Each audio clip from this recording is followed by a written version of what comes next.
At Christmas time, we're celebrating the greatest salvation that has come to mankind. That God sent his son. Don't we want salvation? Who doesn't want salvation? Salvation means that you're going to be saved from evil against you and evil within you. What kind of person argues, no, actually, I'd love to have more evil coming at me, and I'd love to have more evil coming out of me? The world needs salvation, and Jesus offers salvation. It's salvation from evil. The world needs it. The greater the salvation, the greater the joy. The more you realize what you have been saved from, and what you need to be saved from, the greater the joy. So a Christian who doesn't understand, who doesn't have a lot of joy, doesn't understand the magnitude of what they have been saved from. That's why Psalm 98 is telling us, sing, make melodies, use joyful words, use expressive words, use instruments, musical instruments, use your eyesight to look at creation and your imagination to see how the seas roar, how the rivers are clapping, how the hills are singing. Use your eyesight, your imagination. Use all of these things for maximum joy, that the whole creation is crying out of the joyous salvation of our God. How great his salvation truly is, and how grateful we should be. And it's fitting for us to celebrate deeply and experience deep joy in worship because of who God is and what God has done. Because of who he is and what he has done by his righteous, his holy hand, his mighty hand. The God of the Bible has directly come in and fought our enemy, fought the greatest enemy against us, all the spiritual forces, the evil outside of us trying to get us and the evil within us as well. Our God, the one true God of the Bible, has directly come like a warrior king to fight. It says it in our psalm, in Psalm 98, like his holy hand. Other places it talks about the mighty hand of the Lord, or the mighty arm of God, that he has fought directly. He has won salvation himself. We can't do this. He fights the salvation. He gives the salvation to us. He uses his own authority directly to save us from evil coming against us and evil coming out of us. He did it in ancient Israel throughout the generations, and he did it in the greatest way in sending his son, Christ, to be born as a man, to live a perfect life, to die our death in our place, to redeem us, to rescue us. It says in verse 1 here, we read it in Psalm 98 in verse 1, it talks about that he has done marvelous things, right? It says that right away, that the Lord has done, sing to the Lord a new song, for he has done marvelous things. What are the marvelous things that God has done? There's two categories for this. We can see both, I think, in the psalm here. One is in creation, and the other one is in biblical history. All the specific things that God did and does even today through individual lives, but also the glory of what you see God doing around us every day in creation as well. In creation, we can see the beauty. We can see the design of everything, how it shouts out glory. Everything's singing a glorious song. If you can't see it, then you're blind. You're blind if you can't see the glory of God shining out of creation, saying there is a designer, a heavenly figure who has made all of this, who has made people in his image. We see it. We see it in the wonder of children. We see it in the playfulness and the musicality of birds. I mean, birds are pretty great, pretty magical creatures. They're having a good time. God designed them to have a good time. They're declaring the glory and wonder of God. You see it in the stars, you see it in the moon, the sun, you see it in the flowers, you see it in all these beautiful things all around us. We see the marvelous things our God has done. But we also see it in biblical history. What do we see throughout the ages? We see God, when the human race, when we originally fell, we see he made a way for us. He clothed the first people to cover their shame. That's salvation. He won that salvation for them. And he saved Noah and his family from coming judgment from a wicked generation. He said, even though they're so wicked, I will save some. He came to Abraham, a guy called Abraham who had faith, and he said, I'm going to bless this faith. I'm going to make a promise to this man and to his descendants that I'm going to bless them. And these Hebrews, when they found themselves in Egyptian slavery, what did he do? When he came and broke them out of that slavery, he brought them into a new land. He gave them water out of a rock. He gave them bread from heaven. He gave them the 10 Commandments, the perfect law, the righteous law of God, to shine light to all other nations, to show other nations there is a standard of what is right and good and a proper way to live. And God gave it to through this promise to Abraham, this is one of the marvelous things he has done. We still have these things. We still know these stories. I think God's been pretty effective at getting this glorious joy and these stories and this righteousness to shine throughout the world. He brought his people in to inherit a land, to establish them. He protected them from the Philistines and the Midianites and protected them. And he prospered them so much, eventually, that the Queen of Sheba came and she had her breath taken away from her of all the glorious things she saw in the nation of Israel at the time about the blessing of God that had come upon these people, the wonder, the marvelous things that God has done. No wonder the psalmist is saying in Psalm 98, the whole world needs to know this. It has to be declared everywhere, because you have to take stock of the incredible, marvelous things that God has done in every generation, through every people, that he's come to every people group, through this one people group, and he's shining his light everywhere. How can we hold back? Even though we abandon God, he doesn't abandon us. He keeps coming, he keeps shining. Therefore, we have to make a joyful noise to God. Anybody agree?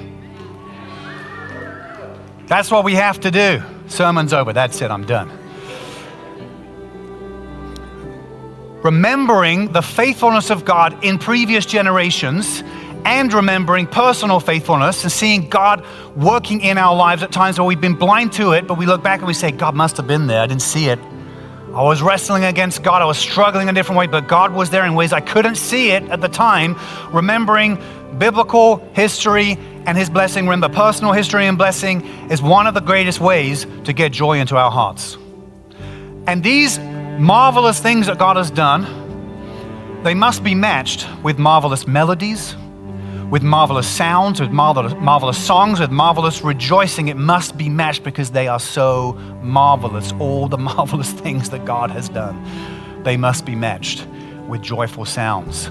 Now, ancient Israel, they got off course, didn't they? A few times, got off course, walked away from God's ways, walked away, rejected God. They got into idolatry, got into all these things, and they paid the price for that. But we're reminded in verse 3 in our psalm here of God's steadfast love. That even though we forget him, even though we abandon him, even though we fail him, what does he do? Instead of taking salvation away, God's like, you know what? I'm going to up the stakes. I'm going to bring even greater salvation than you could have possibly imagined to the whole world. Psalm 3 tells us, or verse 3, at the end of it, all the ends of the earth have seen the salvation of our God. Now, there's two ways to understand this verse. One is in the context of it. All the other nations, they had heard of the jailbreak out of Egypt, that God broke these people out of slavery. He broke the yoke of the Egyptians upon them. They all heard of it. They knew that it happened. They knew that Pharaoh had been drowned in the bottom of the Red Sea. Amazing outcome, amazing miracle. They knew that these Israelites, these Hebrew Israelites, that they had inherited the promised land. They knew of their worship practices and their righteous ways. They heard all these things, and the other nations were in absolute dread of God's people because God had blessed them and had punished those who were perpetrating evil. And so I'm going to rescue these underdogs. I'm going to bring them out. I'm going to bless them. And everyone was in dread. And it's the same for us today if we think about it. The worst thing that could happen to us is that we find out that God is against us. Sometimes people think the worst thing that happened to you is, you lose all your money, you lose your loved ones, you die. It's like, no, there's worse things than death. Finding out that the God of the Bible, the righteous judge of the universe, is against you. That is the worst thing that you could ever find out. That God Almighty opposes your beliefs, your ideology, your actions, that he would be against you. And the other people lived in dread of this. The joy to the world is this: you can get on God's team. It's not that hard. He's brought greater salvation to us. And the salvation is amazing. He did marvelous works in the past. He saved his people out of this slavery. He's done all this amazing thing. But you know what he's done in this day, in our time, in more modern history, in the last couple of thousand years? He sent his son. He's not stopped with his marvelous works. He sent his son. He sent his son into my life. If you're a follower of Christ, he sent his son into your life as king of our lives to show us the greatest salvation. And hasn't the whole world heard of this salvation?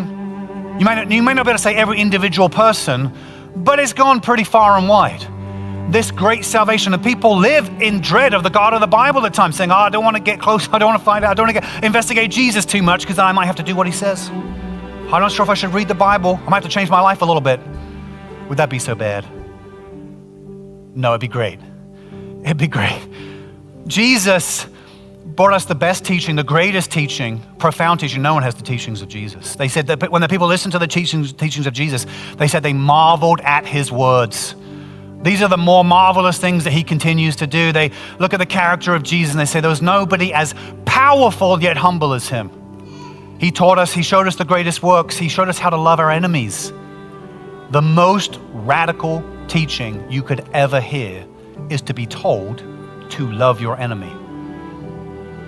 That comes from the God of love. He showed us how to love those in need, take care of the vulnerable. But the most important thing he did, the greatest marvel that he accomplished, that he faced it like a warrior willing to go into battle to die by his holy right hand, the holy right hand of Jesus, by the strong arm of Jesus Christ. He went to the cross. He was nailed to a cross, a Roman cross, as a substitute for our sin in our place. The only response to these marvelous works, to this salvation, this message that has gone out to the whole world, is to shout aloud with joy. Is to sing. It's to get instruments, it's to learn to play instruments, to say, let's make beautiful noises declaring these marvelous things that our God has done in history and personally throughout the generations in song.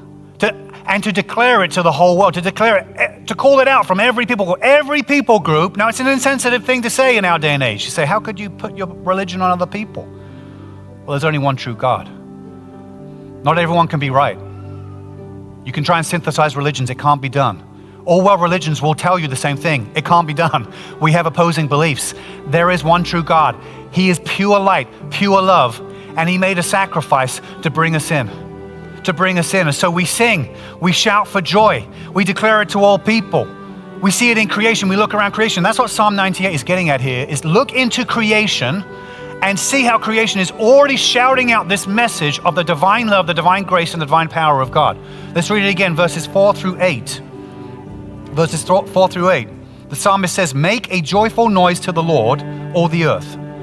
Break forth into joyous song and sing praises. Sing praises to the Lord with the lyre and the sound of melody, with trumpets and the sound of the horn. Make a joyful noise before the King, the Lord. Let the sea roar and all that fills it, the world and those who dwell in it. Let the rivers clap their hands. Let the hills sing for joy together. Now, of course, at different times in Christian worship, it might be more contemplative. We might have somber times, we might have times of repentance where it's serious and it's more contemplative in that way. But what it has to have, what it must have, is a joyous noise, a joyous sound to it, because of all the marvelous things that God has done.